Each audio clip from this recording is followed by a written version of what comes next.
This is a team Quarantinis. We have an application that's called Hub Bubble. So it's a mouthful, but when we go through this, you'll realize what we are talking about. And Quarantinis, as you can see, there's a martini with COVID inside it. So we are comfortable working with all the challenges that COVID virus presents us. No olives, but COVID inside. So let us take it away from here. Now looking at our own, what has happened in our own lives in the past few weeks, there are a bunch of challenges that we have seen both around us and with our own lives. So we have seen a lot of loss of jobs and revenue streams, which are challenging businesses and consumers to obtain even basic services. And then there is a social distancing. People are trying to avoid even routine activities such as grocery or a haircut, and then they're like consolidating grocery runs, and then they're doing Target shopping. Just they go to Kroger, they just buy bread and milk, and they come out. They don't even want to get to any other aisle if they can avoid it. So there are also the other side of the coin. There are people who are willing to help others. They're willing to volunteer, but it's not always easy to find opportunities to help. Let's say, for example, you are able to help from 6 p.m. to 8 p.m. on weekdays, where you want to help your community, but who are you going to help? You don't know who you can help, right?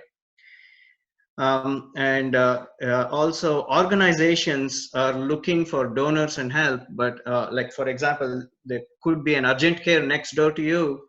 They're desperately looking for extra face masks, and you may have extra face masks, but you have no idea that they're looking for this, right? And there are people who are willing to sell products and services, but they don't know who is willing to buy.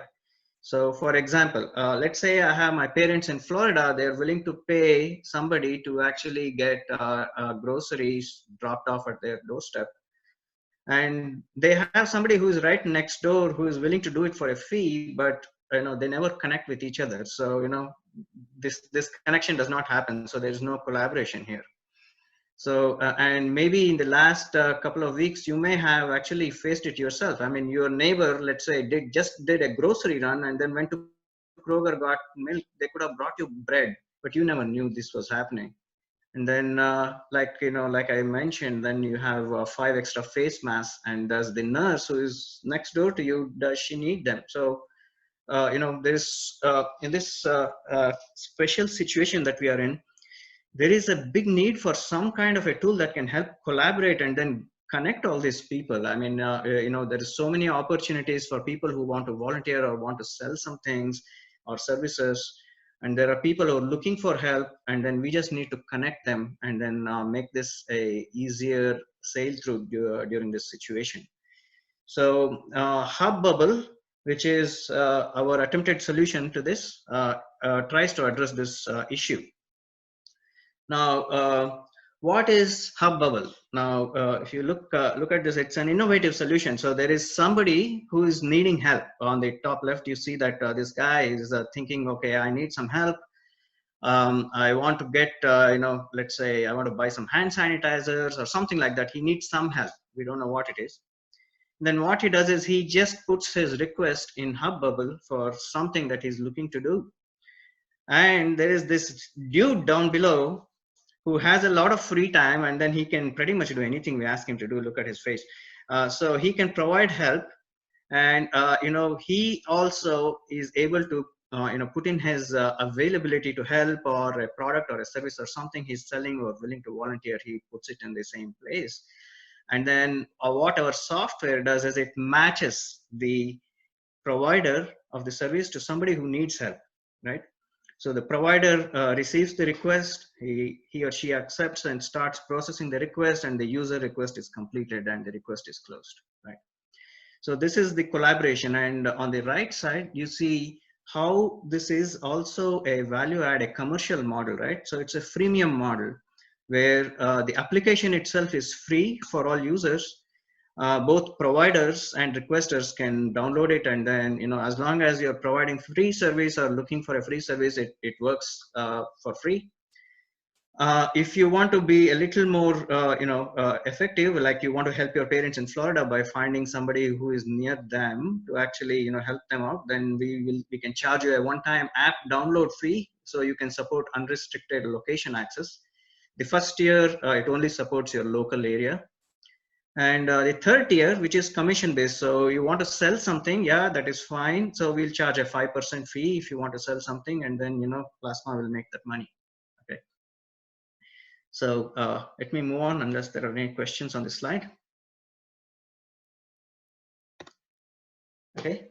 Now here we are giving you a sneak peek into what is the technology that we are using to make this happen, right? So the bottom line, the basic framework of C2M is supporting this entire technology. So we have C2M playing the middleman role, I mean the key role in the middle. And then there is a web application and a mobile application. As I have mentioned on the bottom left here, the dotted lines are future functionality. We have not had time to complete those things. So the web application is complete. So we have the web application supported, mobile application, which are interacting with C2M using APIs. For example, the user management, the workflows, all of those are on C2M. Then on the right side, you see payment services. We work through a payment service to consummate all the payments. There is SMS services, which we have already integrated with, which will notify both when we marry a requester with a provider. And on the left, you see the AI engine, and I'll tell you shortly why we need that AI engine. So you see the current features. We have user profile preferences. Any individual or any organization can also use it. Let's say, I'm a hospital, a small hospital. I need some help. I need somebody to donate something to me. Then I can use this app. You can request help for any product or service. There is no restriction on what kind of product or service you want to use, or you can provide any product or service. You can even volunteer. And also we send you SMS notifications when there is a match, and you can either accept or reject it. And then there's also a provider rating. So, you can keep track of, what is the rating of the provider. In terms of future improvements, just like, any other service that, you're a middleman connecting two people, you need to have some kind of a background verification that should be a part of the future improvement. Intelligent AI matching. This is where the AI engine is going to come into picture, where first of all, if I say, let's say, if I'm looking for provisions, is what they call it in the UK, for grocery, and then somebody is saying I can actually help with grocery, then we need to have some kind of an intelligent matching to understand what the user may be looking for, and then match it to the right request that may come from the other side, right? So we'll need AI for that. We also need AI to predict what kind of demands are going to come up based on historical data and the trends, and how this society is moving towards some kind of a need or some kind of a capability to provide something. All of those. The third one is the GPS or location-based functionality, where automatically, based on where the user is submitting the request, we already have this functionality where it is down to your zip code, where we do a search. But if it is GPS based, then it can even go down to my street level or my my community level, things like that. Multiple language support, so people from different countries and people with different language requirements can use it. And also secure payments, which will allow for this for the transactions to go through. So I'll go into the next part, which is the business value, right? So we did a market size and revenue estimate. So bottom line is, for whatever we create, we are a for-profit organization. We are looking at how much money we can make out of this, and also if we can also help society as a part of our functioning here. So this app is useful for anyone, but what we decided was we will initially target a small segment of the market, which is senior citizens, because they are the most likely that will need help. Okay, so there is a little math here on the left side. So we have 47 million senior citizens here, out of which about 38% use smartphones. A small percentage of them are willing to pay for apps based on our research. And then we estimated that about 1% of penetration of this market which goes to 90,000 users who we can probably target to acquire. So the estimated revenue from each user, if they buy either $50 of a service or a product, we're estimating like a 5% commission on it, and so which comes to $2.50 per paying users, and total annual revenue from this small segment is about 225K, right? So once we fine tune this market and become effective in this market segment, then we can expand to other markets, right? It could be, not senior citizens. Maybe we target millennials next, or we target a specific, industry or things like that, or hospitals next. So expanding to newer markets with multiple language, we can also increase adoption of the market. App across different geos. Also remember, it's not just applicable for coronavirus. It is applicable to multiple situations. If there's a war, if there's a calamity, famine, and also in the future, as societies become more remote and they're more comfortable using online services, it can actually become a regular, regular tool that you can use. Now, how are we going to reach all of these people, especially the first segment? That we are targeting? We'll advertise, we'll use ASO, which is the App Store Optimization Services. We can create viral content, we can have raffles and sponsor charitable events. All of these are possibilities. We will not be hiring phone-to-phone salesmen. It's just a joke. So that's business value. So finally, what is the bottom line? It is, we are trying to provide an innovative value with all this. So let's look at Google right now. How come Google has become such a popular website? It's because it is, if you really think about it, there's only one text box on the site, and then it has become so popular. The strength is its simplicity and effectiveness, right? It is not overloading a lot of information or anything like that initially. So user will ask what he or she is looking to ask, and then the effective results actually make it such a useful tool, right? So our hub bubble operates in the same way. With a very simple interface, we are able to enable powerful collaboration between individuals, volunteers, fee-based businesses. The base version is free, so that will encourage a lot of downloads. The approach allows people to volunteer or offer benefit from free products. And the premium version, like we said, it offers a charge for service, which will result in revenue stream for Plasma. Also, it works for pretty much any kind of a product or a service, even for volunteering. And it is much better to use an app like this than using like a local classified, a Nextdoor, or a social media app, or there are other things like 5 Mile Favor apps. We went through all of these apps as a part of our research. And the difficulty in using these other apps is that they're not tailored for this current situation, right? So Nextdoor is tailored for something else, but then it can also help with some collaboration. But then when you ground up create an app which is based on this need, it will actually make a big impact. So that is the innovative value that we are bringing to the table. And finally, our team.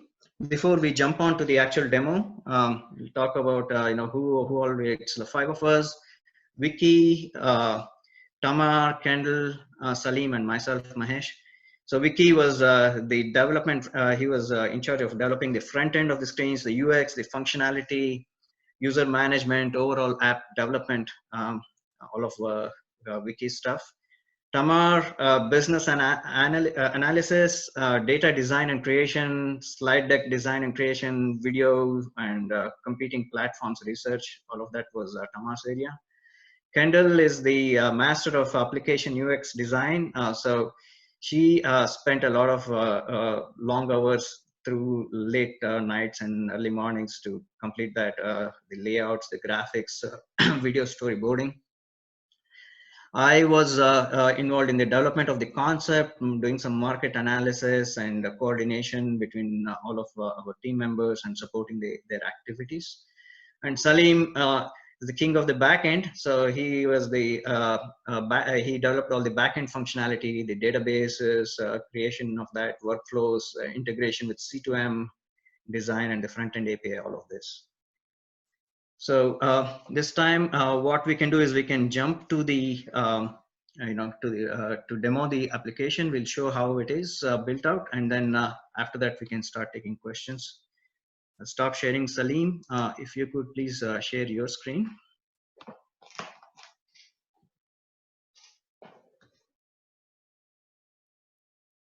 Great. So thank you, Mahesh, and thank you. Welcome everybody in the meeting. Yeah.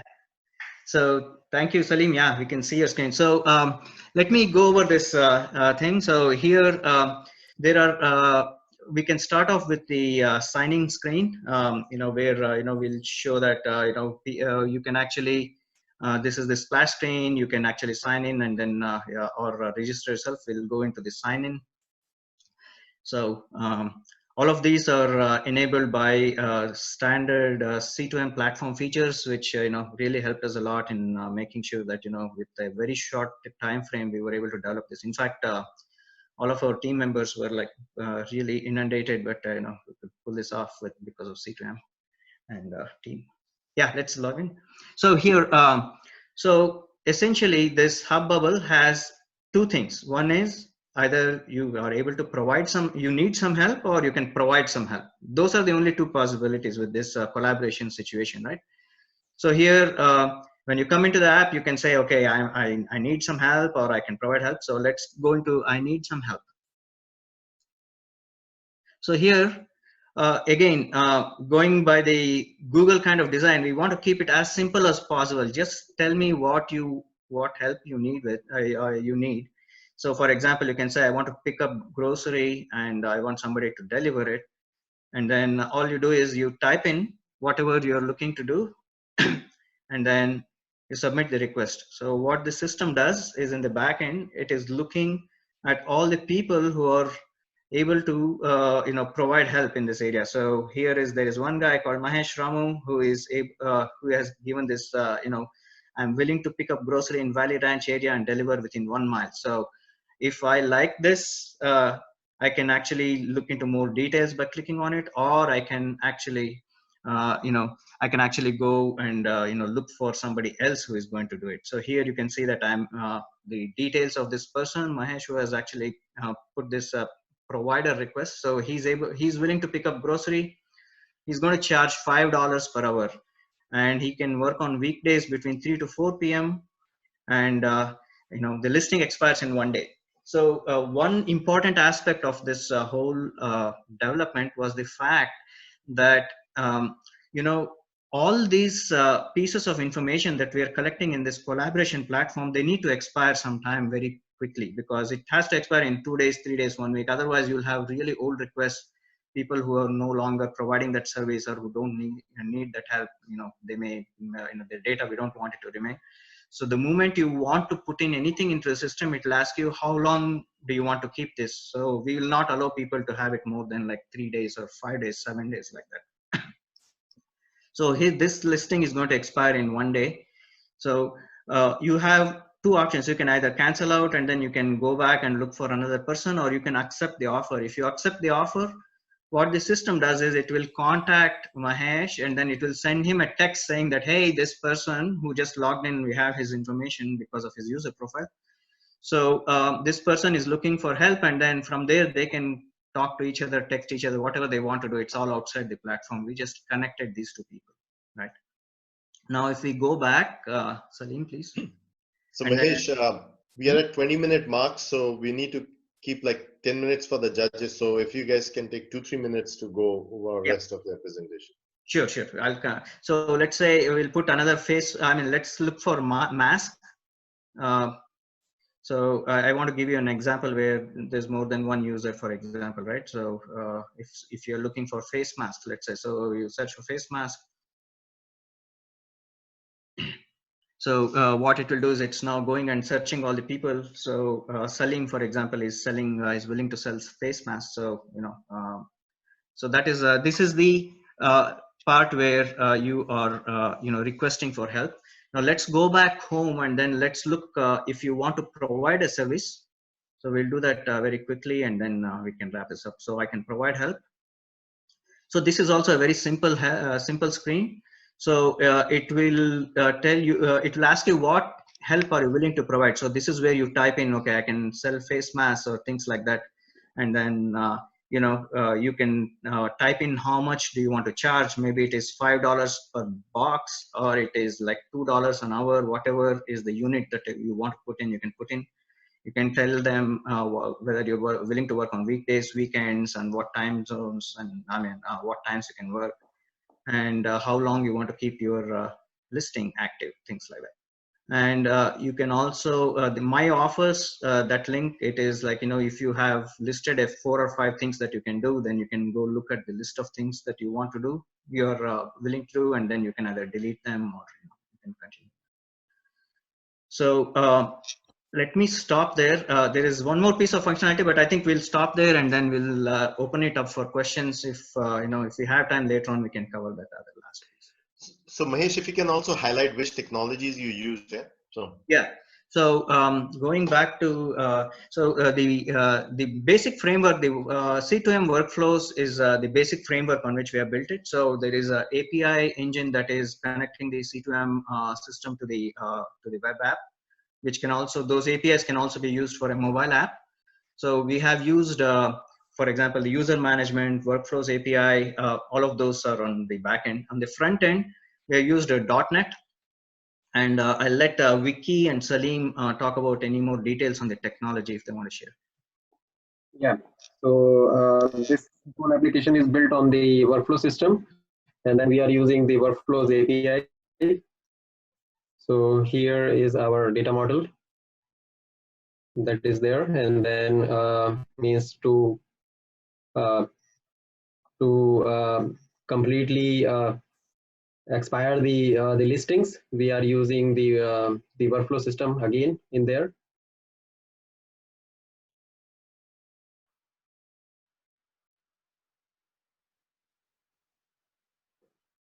So, and then this is the workflow.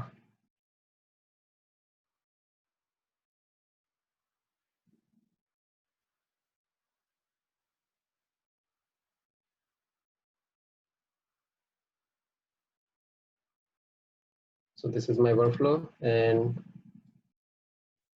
it's taking a little longer on my machine today. But the whole data model and the workflow APIs has been used for the system. Okay. I'll open it up for questioning. So while you're showing it, if any of the judges want to ask questions.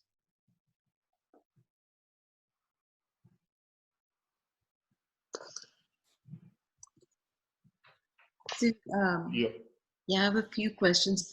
I think I like this. We've been breaking our head with Nextdoor and other. It's just a rambling feed. It's so hard to find the right help. Is there something in here that could integrate into the Nextdoor model? Like, yeah, we can. It is possible. So depending on the APIs that Nextdoor can provide us, we can actually extract out data, and also we can do an intelligent search on seeing if there is some kind of somebody who is wanting to help or sell something. We can extract only those pieces of information, or if somebody is looking for help, we can also extract those pieces of information.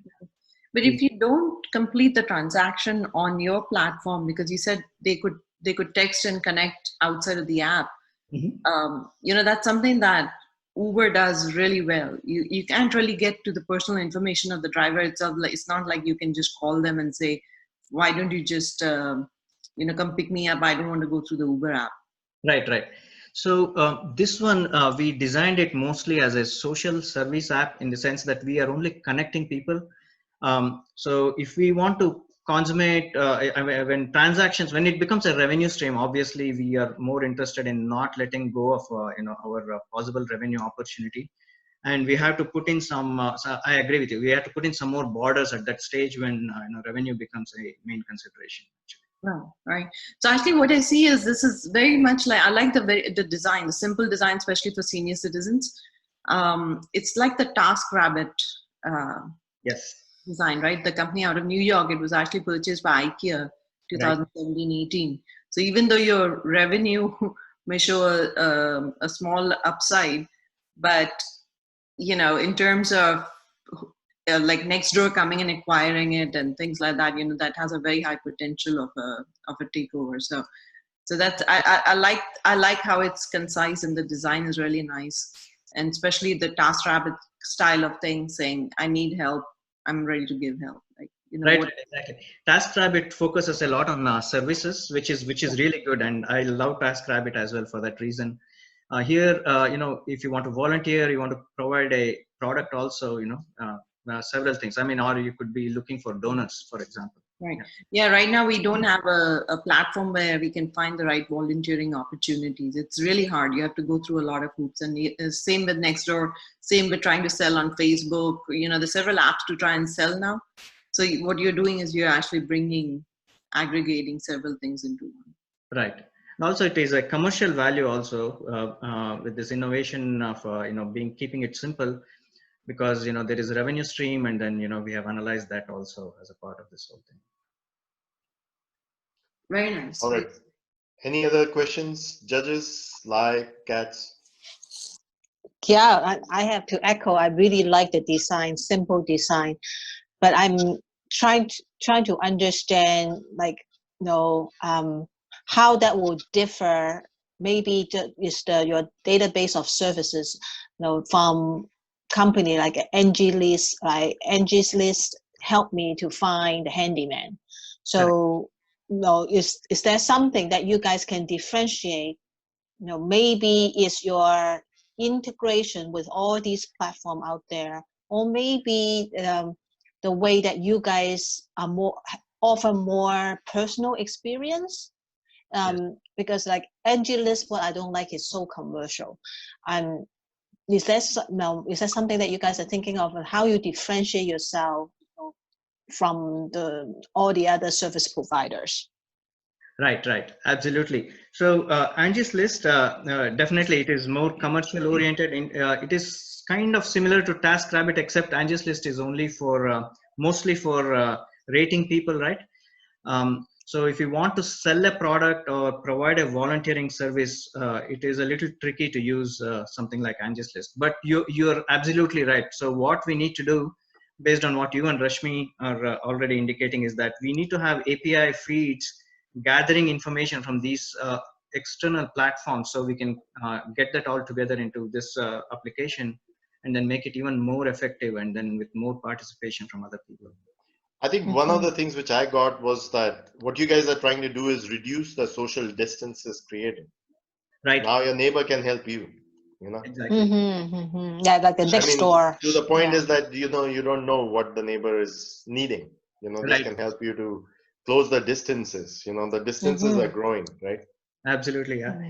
And yeah, even if you want like simple help with grocery, I mean, if he's already going there to Kroger, I mean, let him get milk. I mean, I can go next time when I go. Yeah. Get it. Yep.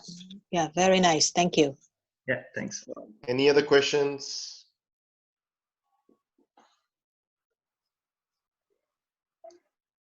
Cats, do you have any question for us?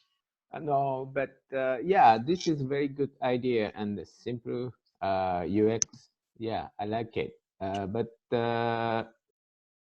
big if the bad person use that kind of application, so it's gonna be problem. So Yes. we need some kind of scoring system for the volunteer people and users. Yeah, I think so. Exactly. So that, in fact, you actually nailed it on it, because that was the first thing that came up when we were discussing internally. So in fact, Tamar wanted to put the picture of a burglar actually accepting the request, right, on our PowerPoint. But I said we'll just put it as a future thing where we'll do the background checks.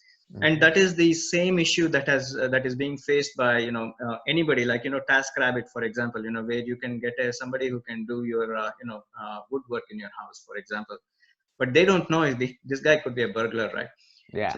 So, we have to do a background check, and that can actually become a part of the paid service also, where we only suggest background check people, people who have been in police task force before, or people who are school bus drivers, things like that. So that will make it easier. You're right. All right. Great work, all teams. Great job, you guys. Again, if you can repeat your team's name. Yeah, it is Quarantinis, and if all of our Quarantinis can wave your hand so they can see who we are. So judges, if you can look at the row for Quarantinis while we're voting, and I have sent you guys just a new invite. So if you guys can join on that one, and then we'll come back to this in 15 minutes.